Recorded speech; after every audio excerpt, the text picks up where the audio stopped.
Who's ready to play Simon Says Extreme? You know the rules. You have to do whatever Simon says to stay in the game. If you don't do what Simon says, or you do something Simon doesn't say, then you're out and must sit down. Even if what Simon says doesn't match what you see on the screen, you always do what Simon says when Simon says, Simon Says. Here we go. Simon says, stand up. Simon says, spin. Simon says, stop. Spin again. Whoops! Simon didn't say spin. If you just spun, then you need to take a seat because you are out. Let's try again. Simon says stretch. Simon says stoop over. Simon says stand up straight. Simon says sit. Simon says stand. Simon says sit. Simon says stand. Simon says sit. Simon says sit. If you stood up, Simon says see ya. All right, now you can sit. Did anybody fall for that one? Nice job. Simon says stomp one time. Simon says do another stomp. Simon says stomp again. Simon says keep stomping. Stop stomping. Whoops! Simon didn't say to stop stomping, so stomp on over to your seat if you stopped. Simon says salute. Now with both hands. If you saluted with both hands, Simon says, sorry, you are out. If you're still in the game, you should be standing at attention and saluting. If you haven't gotten out yet, that's awesome. Let's take a little break before the last round. Go ahead and relax for a minute. Uh-oh! Simon didn't say to take a break. Simon says, everybody gets back in the game for the final speed round. Simon says stand. Simon says spin. Simon says surf. Simon says stand. Simon says spin. Simon says surf. Simon says stand. Simon says spin. Simon says surf. Simon says stand. Simon says spin. Simon says stop. If you struck a surfing pose, you're like totally out here, dude. Simon says surf. Simon says stretch. Simon says salute. Simon says spin. Simon says sit. Simon says stand. Simon says stretch. Okay, everybody stop. Ooh, Simon didn't say Simon says. So, if you're not still stretching, then you are out. Simon says, if you're not out, then you're a super Simon Says Extreme success.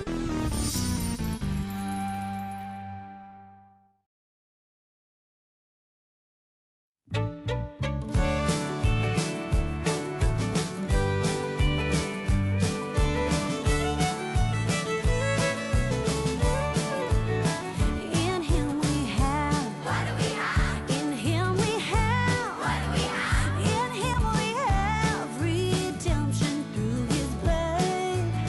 In him we have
Hi, I'm Megan, and this is Jessie. Hi, and this is my pet Rock.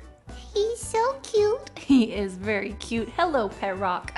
Does your Pet Rock have a name, Jessie? Yes, I call him Rocky.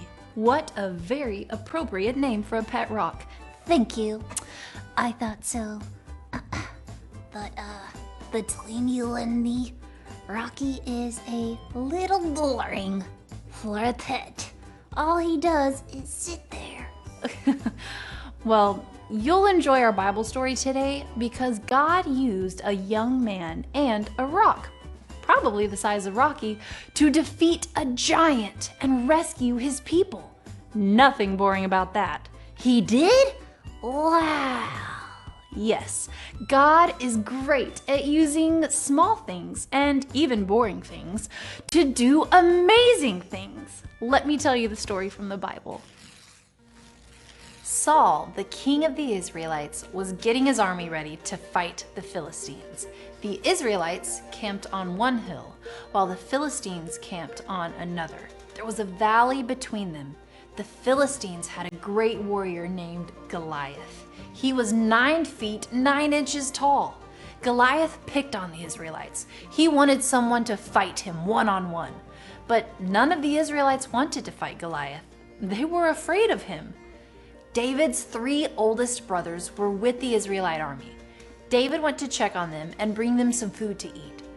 David heard Goliath making fun of the Israelites, and he saw that everyone was too afraid to fight. David asked, "Who is this man who comes against the army of the one true God?" Even though David was young, he volunteered to fight Goliath. "You don't stand a chance against Goliath," King Saul said. "I have killed wild animals," David said. "God will keep me safe." King Saul let David fight Goliath. David didn't even wear any armor because it was too heavy. He chose 5 smooth stones from a nearby stream and met Goliath with only the stones and a sling. Goliath saw David and made fun of him because he was just a boy.